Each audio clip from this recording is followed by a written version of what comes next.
I made a mistake on my last broadcast. I am new at this, so forgive me. Today, I'm going to be talking about step 5 of 7 steps to successful gardening. And step 5 is about seasonal planting and harvest. Today is March 15th. Today is a recommended time for me in Zone 8 in the Pacific Northwest to start my cool weather season crops. However, it's important to monitor the daytime weather and the nighttime weather. So we're still in my area having frost. It was about 30 degrees last night, and it wouldn't be a good idea to be planting my little seeds even though the weather's warm in the day. It might, like today, it is 50 degrees. So it would be okay to plant in the day. However, at night, once those little seeds start putting out their little roots, if we have frost at night, the frost at night will really damage those little tender roots. Another thing you could do is to monitor the soil. So I have this little thermometer.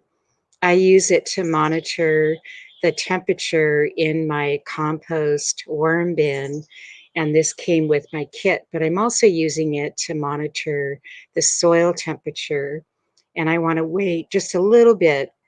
So in the meantime, I have ordered my seeds. I'm ready to start planting. I've been preparing my raised beds, pulling weeds, turning the soil. I broke down some compost bins. I started a worm composter, so I'm ready.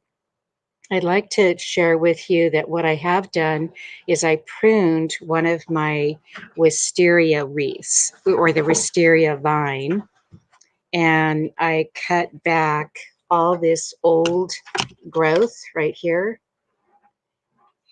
And I want new growth to happen with the wisteria. This is a wisteria wreath that I made probably a year or two ago. And I twisted it, and then I held it together with this little wire. It's a copper wire, and that helped to keep it in place, if you could see that. And then I have this tool, and I've tied tulle around here. And the reason why I did that is I have little hens and chicks right here with some soil that I have planted in all of my cinder blocks. I use cinder blocks for my raised beds.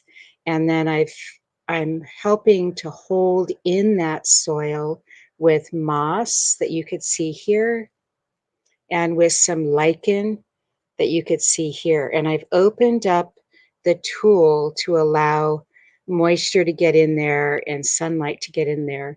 So these are outdoor plants. I'm going to be hanging this outdoors on my patio.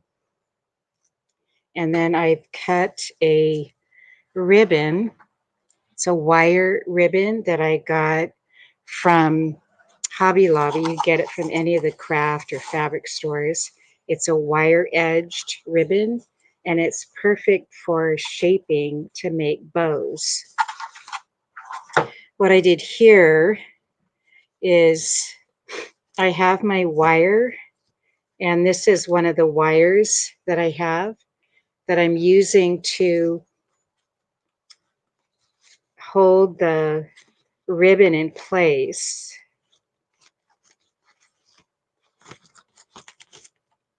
And this one I measured out, and I cut my edges like this.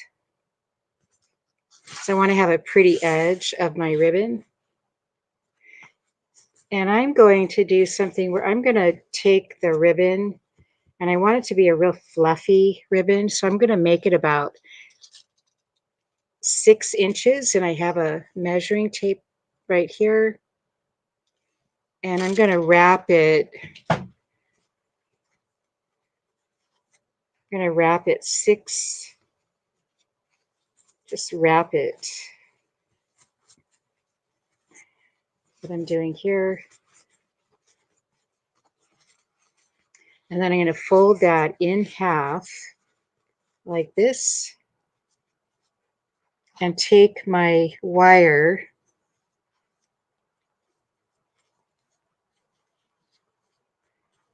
Some people like to cut a little notch here, and you can do that if you want to help the ribbon to be to help it easier to form. But sometimes I don't like to do that because sometimes the ribbon can fray and I don't want it to fray. So if you would like to do that, you're welcome to. But I just twist it like this and I twist it really tight. And then what you do is you take each fold and you pull it out and twist it like that. And then I'm going to take the other side and twist it and out like this and pull the opposite side and keep pulling it out, alternating and twisting.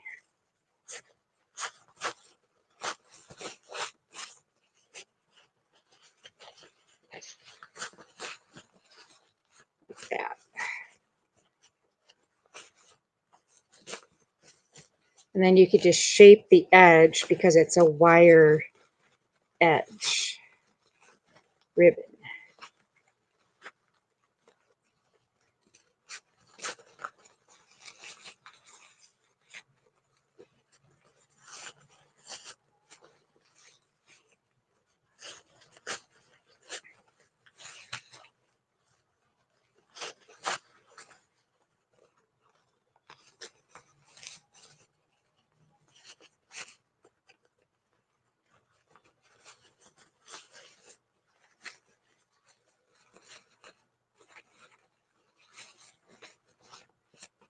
So now I have my wire right here. And you just loosen that little ribbon up like this. It's real fluffy.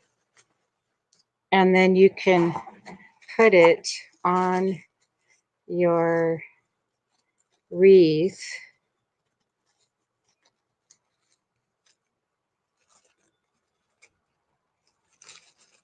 And just see that. And then there's the succulent there, the hens and chicks. And then I'm going to show you the back here. So you just twist that wire really tight like that.